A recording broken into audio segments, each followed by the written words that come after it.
Hello, bruvs. We're back with new book arrivals. Number 200 and I think 42.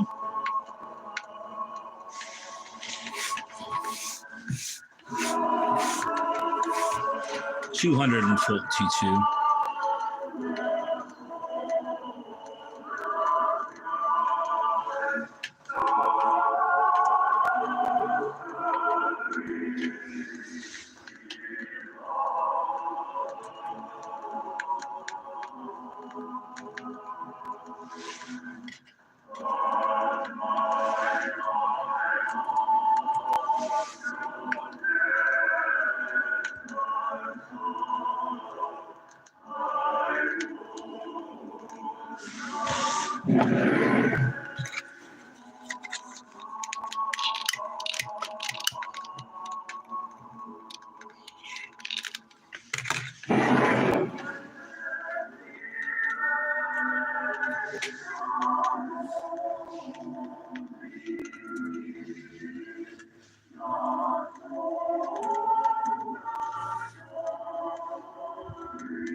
All right, that's enough. Time to get to the books. After I turn this volume down. Let's do it, bruvs. We got Agatha Christie's Funerals Are Fatal. Obviously, I got it for the grade cover, even though I already have how many different Agatha Christie books, which I'll never read. I might actually read one or two on this channel if it's allowed without copyright violations, but I don't know. I don't know if it's about nuns, but you would assume it is about nuns since there's a nun on the cover. Batty old Aunt Cora didn't watch her tongue at a family funeral. The next day, another corpse was found. Was it coincidence that it happened to be Cora? Funerals are fatal. No one can so consistently devise plot tricks to delight the heart of the connoisseur technician as Agatha Christie. Oh my God. Haven't we already had this conversation to come on as your own under your actual account or be banished? Do it. What is this? What year is this issue? Or this? I'm pretty sure I already blocked you, but I guess you're not blocked. Old Lanscombe moved, tottering from room to room, pulling up the blinds. Now and then he peered with screwed up roomy eyes through the window. Yeah. All right. And in the same spirit of nunnery, here's Sister Claire by Loretta Burrow. I don't know what it's about. What's this? Not many nuns leap over the wall. For everyone who does, there are hundreds who find fulfillment and happiness within the cloister. Some sunny and tranquil natures, fulfillment comes quite easily. Others must fight for it, subduing but never entirely quenching their own strong spirits. And it is among these others, eager, loving, and always prone to rebellion, that leaders are usually found. Sister Claire is the story of such a nun. We meet her first as Jeanne, a 16-year-old postulant who has fought her way into the Carmelite convent over her parents' objection, and in spite of serious doubts on the part of the superiors, humility does not come easily to Jeanne, nor ever will. Pride can take many forms, and it is almost her undoing. What year is this? 1960 by the Riverside Press, Cambridge, Mass. A novel by Loretta Burrow with illustrations by Pauline Baines. Those are great illustrations. It's pretty modest illustrations, to say the least. Anyway, I added 2 more books that can be considered part of the nunnery collection. As the train signals its approval. Didn't get many books today. Thrift stores are somewhat threadbare concerning the used book selections lately. 1984, Choice-Centered Tarot by Gail Fairfield. Forward by Ralph Metzer, PhD. 1984, Choosing a Tarot Deck. The structure of a tarot deck, the development of numbers. Choice-Centered Tarot. With unprecedented simplicity and clarity, Gail Fairfield presents tarot as a tool for personal empowerment, for introspection, for clarifying issues, a tool for making choices. Choice-Centered Tarot is an excellent tool, providing many new insights and clear inspirations to spark the imagination of anyone interested in tarot. Vicki Noble and Karen Vogel, creators of their piece Tarot. I find particularly interesting the analysis relating to different symbolism in the tarot, which is rarely defined by other tarot authors. As you can see, it's split, so, I mean, it's not in great shape. I don't know if it has any value. I didn't buy it for the value. I bought it so I can stuff it on my shelf with about 20 other tarot books that I'll likely never read.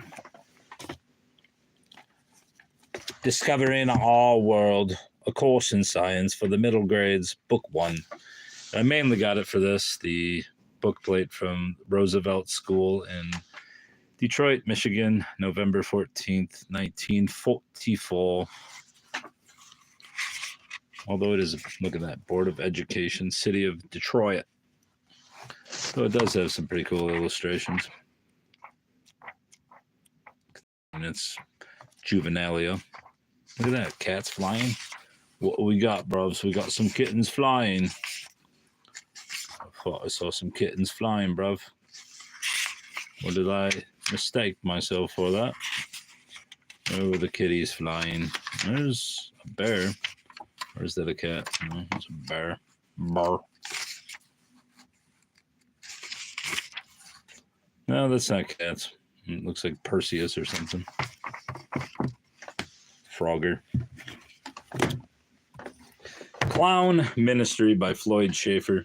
A how-to manual and dozens of skits for service and worship.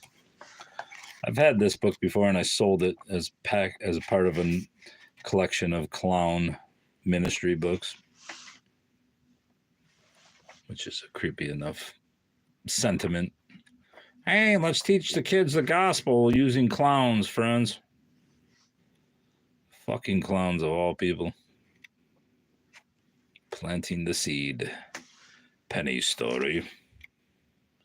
Floyd Schaefer. Floyd story. What the fuck? I mean, he takes the kids, says, hey, we're gonna learn about Jesus, boys and girls. We're gonna use clowns. There you go. How you can touch lives as a Christian clown. Yeah, are you kidding me? But yeah, I wasn't gonna get it, but then I was like, fuck that, I gotta get it. You gotta get this. As I said, it's probably worth about $3 or $4, but it's worth the laughs. Plutarch's Lives, Modern Library Edition. I don't know what year this is. I looked for the date. What's that say? Buckram reinforced. Is that considered buckram anytime it's got just the regular boards?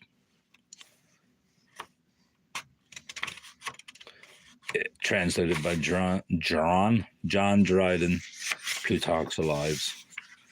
I would assume it's from the 1940s, but I could be wrong. Fabius, Lycurgus, Numa Pompilius,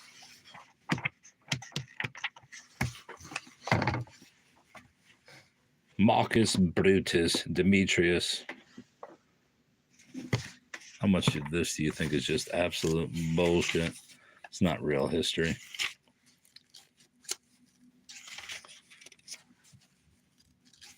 No man, O Artabanus, must be informed of this before the king himself.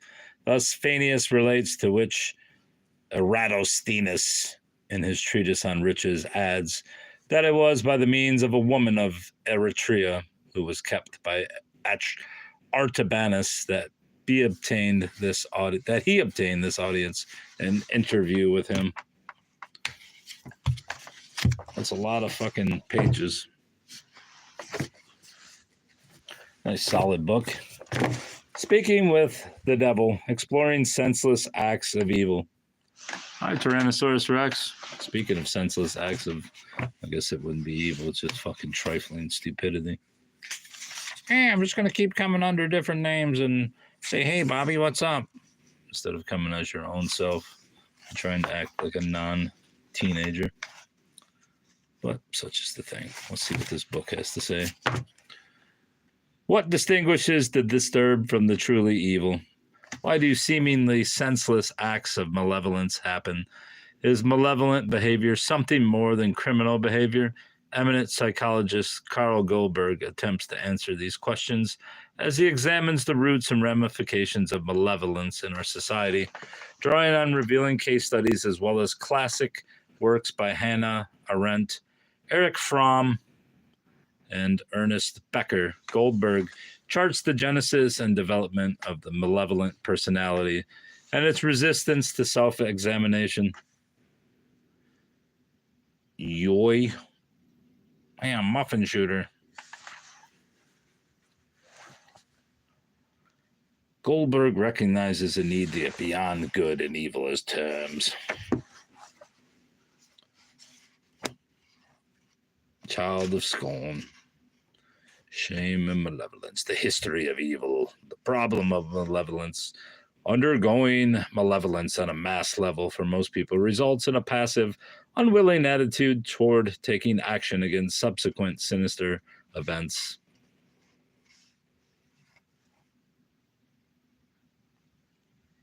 Most people would probably agree that malevolence, though it can be plausibly defined in numerous ways, involves acts that produce undeserved suffering. After 17 years of trying to reform Wesley Allen Dodd by conventional methods used to treat sex offenders, the state of Washington executed him. That's all I need to hear. He dead. A study in Scarlet, the Hound? I thought it was the Hounds of Baskerville. Maybe I'm wrong. The Hound of the Baskervilles by Arthur Conan Doyle. He's the one that wrote Sherlock Holmes. Correct? Part 2. Obviously, this is just a cheap Reader's Digest hardcover edition, but still, it's a hardcover. Vintage. Almost 40 years old now. Right. I wonder what A Study in Scarlet is about. Where's that about? Sherlock Holmes. I guess it's the first fucking chapters. Mr. Sherlock Holmes.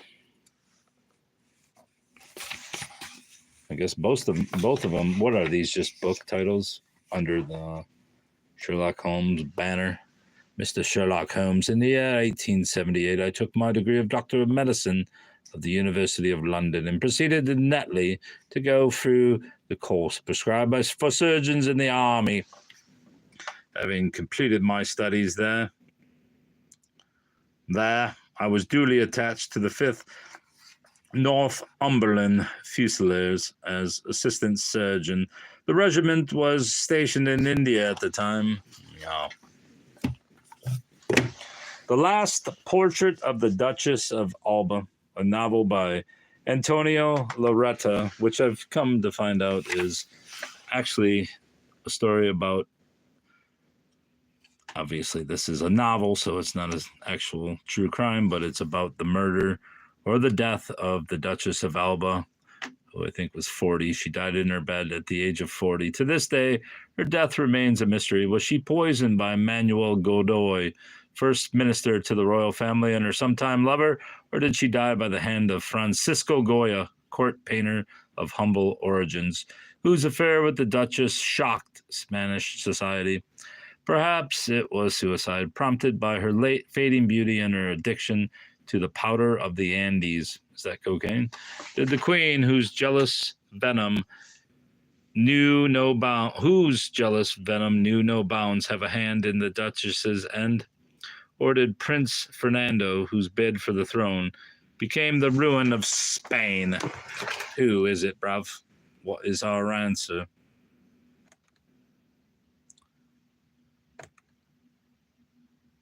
Muffin shooter.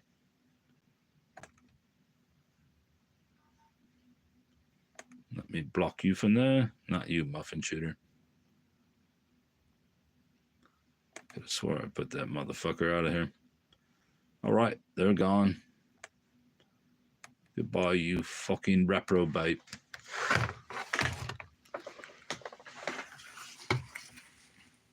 Wrapped in each other's arms, caressing each other, we had already turned to go to her bedroom when we heard the second noise. First a dull thud, and then a rapid scraping noise in decrescendo, like footsteps going away. Someone had been listening behind the door. I went stealthily down the back hallway. There was no one. The hall of mirrors was empty and silent, but a shadow crossed the vein of light coming from the open door to Goya's workshop. Nevertheless, when I looked in the mirror that had reflected that shadow drawn by the movement, my eyes got there too late. The shadow had already disappeared.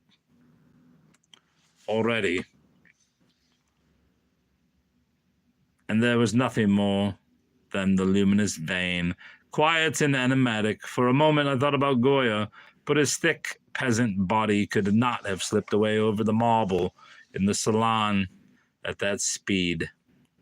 Nevertheless, I was sure the spy was still there, hidden in Goya's workshop, since there was no other way out. Just then my left foot tripped over something. I leaned over to pick it up. It was a small and very little sack made of kid leather, branded with the Asturias arms, and inside there was a little flask of smelling salts belonging to Don Fernando. It was Don Fernando then, who had been listening outside the door, but what had he?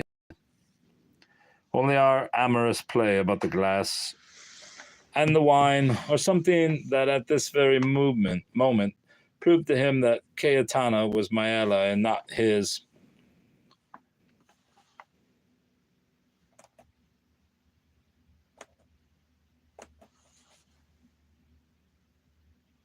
It was Don Fernando. Sure it was. All right. Next book, Astrology Interpreted, Your Complete Guide to the Stars by Walker. Let's see what... Oh, look at this. I turned right to Taurus. Guard from Evil Associates. All right, we'll see what this is about. As they are very imitative, they should be guarded from evil associates and keep simple in their tastes and desires. Oh, but I will, bruv. Let's read about the Taurian. Suggestions to parents and teachers. Affinities in marriage.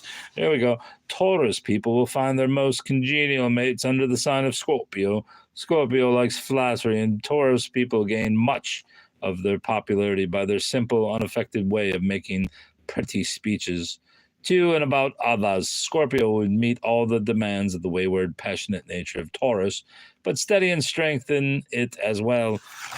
The Taurus nature blends well with Virgo, Capricorn, Aries, and Gemini.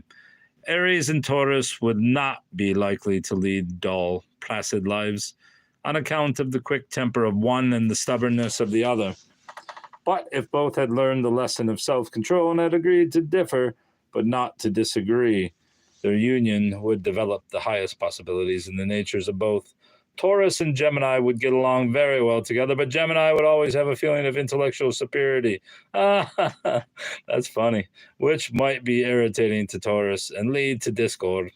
Taurus men and women are seldom satisfactory. That is fucking rich.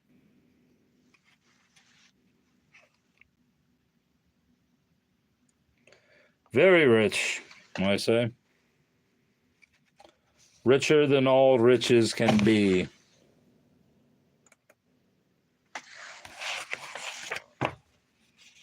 Let's see what else we got here. Shortcomings, weak, amiable natures under this sign. Instead of holding out to gain a point, wit, the stubbornness characteristic of the Taurus type, will resort to subterfuge rather than be defeated. And when they are convicted of this folly, they are so abjectly miserable and sorry for their fault that they are usually forgiven and restored to favor. Loyal, practical, impulsive, genial. Persons born under Taurus are natural conquerors, strong, capable, unyielding, and executive. They have splendid memories, and when studiously inclined, are noted for their exactness and persistency in mental efforts. They are affable when not irritated and generous to a fault, but they prefer to give money rather than to make any sacrifice of time or personal comfort. They are controlled by their emotions, influenced by their appetites and passions, and apt to be intemperate in both eating and drinking. When they permit themselves to be dominated by their strong animal nature, they lack firmness and self-control. They're slow to anger, but like the symbol of their sign, are violent and furious when aroused. Taurus people, or when living on a more intellectual plane, Taurus people show great ability to command others and will face difficulties and perils unflinchingly. They are usually considered very fickle and unreliable because in their treatment of a friend, their manner depends more upon their feeling at the moment than upon their real sentiments. And when angry or excited, they will say the first thing that comes into their minds with utter disregard of consequences or former statements. However, when their friendship is put to the test and real necessity arises, they are found to be steadfast, loyal, magnanimous, and so abundant in their supply of health and strength that they are able to give practical help without depleting themselves. Right then. What year is this book from? 1973. Originally published in 28. Charlotte Abel Walker. I like the cover. Black Klansman, a memoir by Ron Stallworth. Infiltrate, hate. Now a major motion picture. Never heard of this film. When Ron Stallworth, the first black detective in the history of the Colorado Springs Police Department, came across a classified ad in the local asking all those interested in joining the Ku Klux Klan to contact the P.O. box, he did his job and responded with interest. Using his real name while posing as a white man, his decision launched what is surely one of the most audacious and incredible undercover investigations in history. During the months-long investigation, Stallworth sabotaged cross burnings, exposed white supremacists in the military, and even fooled David Duke himself. Black Klansman is an amazing true story that reads like a crime thriller, and a searing portrait of a divided America and the extraordinary heroes who dared to fight back. Oh, man.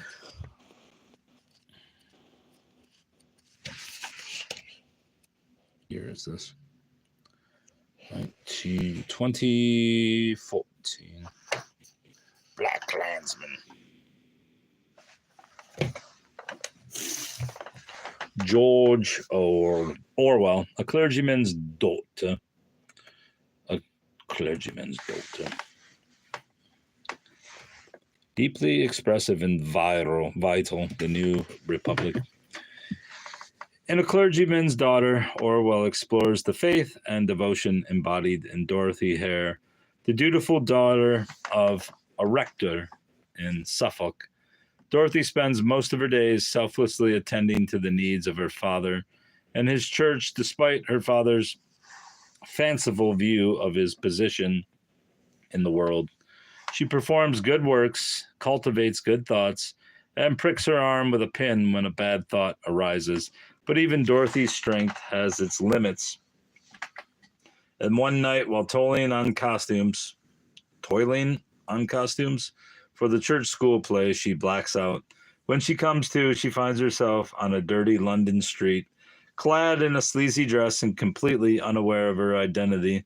A vagrant amnesiac, she survives by picking hops in Kent, sleeping among the down and outers in Trafalgar Square, spending her night in jail, and teaching at a fourth-rate private school. Sounds very, very wonderful. And lastly, this book, Ancient Israelite Literature in its Cultural Context. And it's got the bonus of having an ex libris plate by John A. McLean. No relation to the McLean who died and was a congressman or a senator, whichever he was. A survey of parallels between biblical and ancient Near Eastern texts. 1989, Zondervan, it looks like. In memory of Cyril F. Carr. Contents: cosmology, personal archives and epics, legal texts, covenants and treaties, historical literature, hymns, prayers, incantations, wisdom literature, prophetic literature. Let's see what cosmology is. Cosmology is the term I have chosen to encompass the comparative study of the foundational elements in the perceived origin and operation of the universe. I will introduce the primary literature concerning creation of the cosmos, creation of man, and the flood. Mesopotamian literature has no extant literature that systematically recounts the details of creation. There are, however, numerous references to aspects of creation in a wide range of literature. Right, so this is just more or less explication on select Jewish texts.